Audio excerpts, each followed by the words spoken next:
আসসালামু আলাইকুম দর্শক, আমি রাসেল ইব্রাহিম। এই মুহূর্তে আমি আছি কক্সবাজার। কক্সবাজার বাংলাদেশের দক্ষিণ পূর্বে অবস্থিত একটি শহর। এটি নৈসর্গিক সৌন্দর্যের জন্য বিখ্যাত। এই বালুময় সৈকত 120 কিলোমিটার পর্যন্ত বিস্তৃত।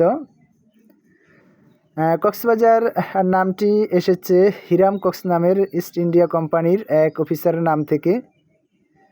আপনারা জানেন রানী প্রথম এলিজাবেথ বাণিজ্য করার জন্য রাজকীয় সনদ প্রদান করেছিলেন ইস্ট ইন্ডিয়া কোম্পানিকে, এবং তারা প্রায় 15 বছর পর্যন্ত এই ভারতীয় উপমহাদেশে তাদের যে ব্যবসা কিংবা রাজত্ব সেটা করে যায়।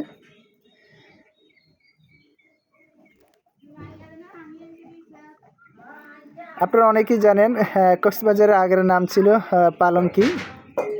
হিরাম কক্স পালঙ্কির তখনকার সময়ে মহাপরিচালক নিযুক্ত হয়েছিলেন।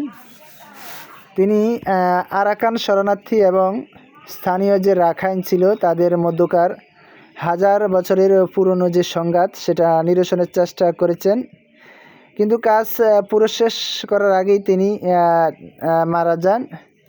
যাই হোক, দীর্ঘ বছর ধরে চলা যে সংঘাত সেটার নিরসনে হিরাম কক্স একটা গুরুত্বপূর্ণ ভূমিকা পালন করেছিলেন। সেজন্য তার যে অবদানকে স্মরণীয় করে রাখার জন্য এই স্থানটিকে বলা হয়ে থাকে কক্স সাহেবের বাজার। তারপর থেকে আস্তে আস্তে কক্স সাহেবের বাজার থেকে এটিকে বলা হয়ে থাকে কক্সবাজার। এইভাবেই কক্সবাজার নামটি এসেছে।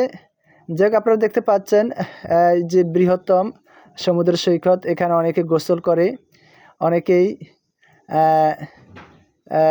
দুষ্টুমি করে, কিংবা কেউ স্পিড বোট নিয়ে আনন্দ উপভোগ করে। অর্থাৎ এখানেও আনন্দ উপভোগ করার মতো অনেক বিভিন্ন ধরনের ব্যবস্থা রয়েছে।